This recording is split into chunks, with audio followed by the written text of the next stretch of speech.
Bonjour YouTubers! Il y a une époque où j'ai été très impliqué dans la résolution de problèmes.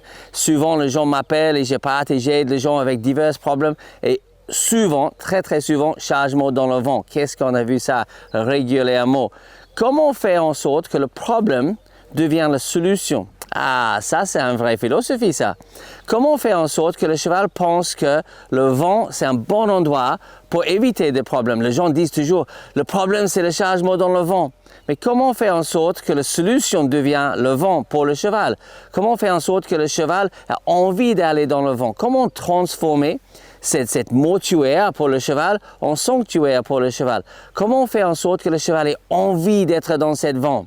Donc, voici un extrait d'une vidéo Horseman's Club qui va vous aider avec cette problématique. On est dans le sujet de changement dans le vent. Et bien sûr, toujours, une grande clé de la réussite, c'est la préparation. Donc, avancer, reculer sur un bas au sol, particulièrement quand on fait des changements dans un vent sans pont.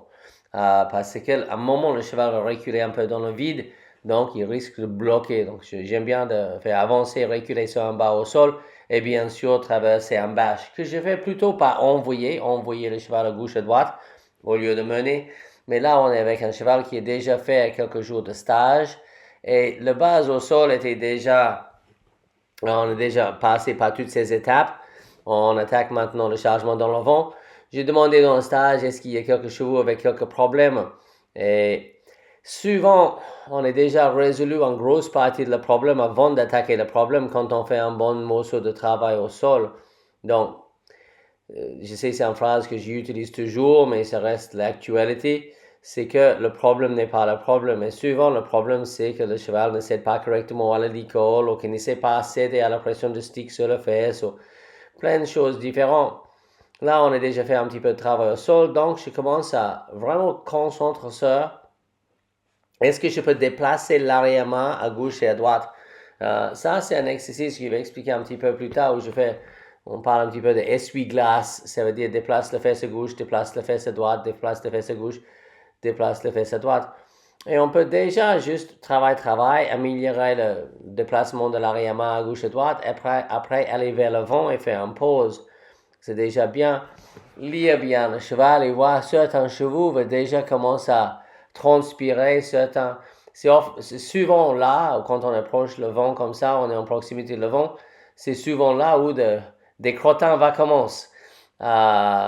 Et toutes ces choses-là, c'est des signes de stress. Quand le cheval est un peu stressé, on va avoir pas mal de crottins. Rien de grave, mais intéressant de voir l'effet sur le stress et le système digestif. Et là, je concentre sur quelques déplacements latéraux, bien sûr. Là, on a un crotte. Et c'est plutôt le crotte assez nerveuse qu'on voit bien. Le cheval voit le vent. Et ça s'explique déjà que l'association avec le vent, c'est plutôt aversive. J'aime pas ça. Donc, j'ai commencé la première fois, je fais une pause juste avec la tête à l'intérieur. La deuxième fois, on a mis les antérieurs vers l'intérieur devant. Ce n'est pas besoin d'être le cas. Le cheval cède assez correctement la pression sur le licol, mais je ne vais pas demander plus. Déjà parlé de ça, c'est très important de ne pas laisser le cheval aller direct dans le vent, pas trop loin. Même s'il a un petit peu peur, il fuit un petit peu en avant, bloque le cheval pour que vous ayez juste les antérieurs au début et être sûr que le cheval sait reculer pour quitter le vent. Et reculer calmement, reculer vraiment contrôler ses pieds, être capable de faire 1, 2. Et si le cheval précipite pour quitter le vent, qu'est-ce que ça veut dire? On parle de ça régulièrement dans le webinaire, tout ça. Si le cheval dépêche pour quitter le vent, ça veut dire qu'il n'a pas assez envie d'être dedans. Mais en aucun cas, empêchez le cheval de le faire. Si vous faites ça, vous allez stresser le cheval. Il va être peur d'être piégé dedans. Là, le cheval commence à lever en postérieur. On va aller jusqu'à aller dans le vent. Mais je n'ai pas demandé. Il y a la nourriture devant, un seau de granulés devant. Et c'était limite la curiosité et l'envie de manger qui a amené le reste du cheval dans le vent. Il y avait plusieurs jours de travail au sol déjà effectués, donc le cheval est plus en plus en confiance, cède le licol pas mal de tout, la chose devient plus claire. Et surtout, quand on arrive dans le vent au début, on n'a pas beaucoup de place devant.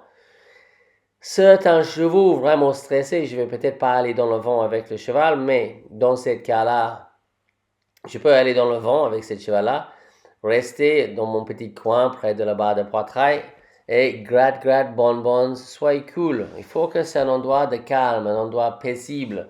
Donc, ça nécessite un petit peu la gestion de nos émotions aussi. On voit bien Eugénie devant la barre de poitrail dans le vent avec un seau de granulés. Et ça, parfois aux États-Unis, les gens disent « Ah, bah, ça c'est triché, ça c'est triché ». Il n'y a pas triché, la notion n'existe pas. Le but, c'est d'expliquer au cheval qu'il y a le boulot à l'extérieur. Donc ça, c'est le renforcement négatif. Le négatif, ça veut dire soustractif, ça veut dire l'enlèvement de quelque chose d'aversif. Tout ce qui est boulot, travail, va s'arrêter quand le cheval va dans le vent.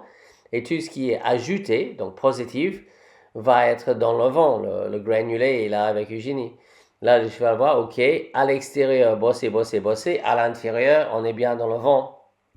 Même si j'ai pas un vrai problème de chargement dans le vent, mon objectif dans l'exercice, c'est de changer son association avec le vent. Qu'au lieu de dire, oh là là, j'ai un petit peu mal au ventre, je vais faire 5 crottins, de dire, oh cool, le vent, ça va bien dedans.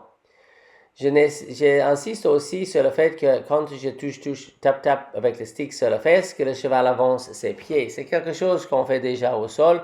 Mener un petit peu de vent, tape sur la fesse avec le stick, et quand le cheval avance, arrête le tape.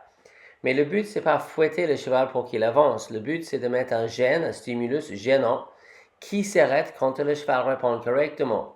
Toute utilisation de badine devrait être comme ça. C'est jamais fouetter pour avancer. C'est tape, et quand le cheval avance, le tape s'arrête. J'aime bien d'essayer de ne pas faire une fois, si possible, de faire plutôt tape, et quand le cheval avance, le tape s'arrête. Le cheval va apprendre rapidement que si je dépêche, ou si j'avance mes pieds, le tape s'arrête. Quand j'ai mené le cheval dans le vent, quand j'ai parti dans le vent avec le cheval, j'ai eu le bas-flanc ouvert. Là, je viens de fermer le bas-flanc et je vais commencer à travailler à l'extérieur. Donc, j'ai noté, avant que je fasse ça, je vais être sûr qu'il n'y a aucune hésitation quand j'approche le vent pour mener le cheval dans le vent. C'était le cas, il n'y avait plus d'hésitation, le cheval entrait tout seul dans le vent, et là, je restais à l'extérieur et laissais le cheval entrer dans le vent, manger les granulés. Je touche régulièrement, pas peut-être toute première fois, mais après, touche le cheval sur la fesse, et juste être sûr que le mouvement derrière le cheval ne veut pas cause le cheval de dire « Ouh là là, il y a un truc derrière ma fesse, il faut que je dépêche vite ». Il n'y a absolument pas de problème. Si le cheval dépêche, bien. Et on va refaire le travail. On va travailler, remettre dans le vent. Mais j'aime empêcher le cheval de quitter le vent. Et surtout, si le cheval quitte le vent, c'est pas grave. Remettre le boulot. Doser l'intensité de travail à l'extérieur par rapport de l'envie ou le manque d'envie d'aller dedans. Donc parfois, si le cheval est vraiment « Oh, j'aime pas trop le vent », je dis « Ok, mais on va bosser assez fort à l'extérieur. » Et quand le cheval dit « Oh, j'ai vraiment envie d'aller dedans », je vais mettre moins de travail à l'extérieur. Donc là, on voit le timing sur le tape sur la fesse, caresse avec le stick, tape, pendant que le cheval recule, continue le tape. Et la seule chose qui va arrêter le tape, c'est que le cheval avance. Faites très attention dans cette situation-là, dans laquelle je suis là, de ne pas arrêter le tape pendant que le cheval recule. Et arrête maintenant, quand le cheval avance. Il y a les erreurs de timing, parfois le cheval recule, le genre de fait tape sur la fesse. Il ne fallait pas faire ça pendant qu'il recule. Laisse reculer et après fait le tape sur la fesse. Et si le cheval recule, on ne peut pas enlever le tape, sinon le cheval va apprendre quelque chose qu'on ne veut pas qu'il apprenne. Mais quand il avance, on enlève le tape.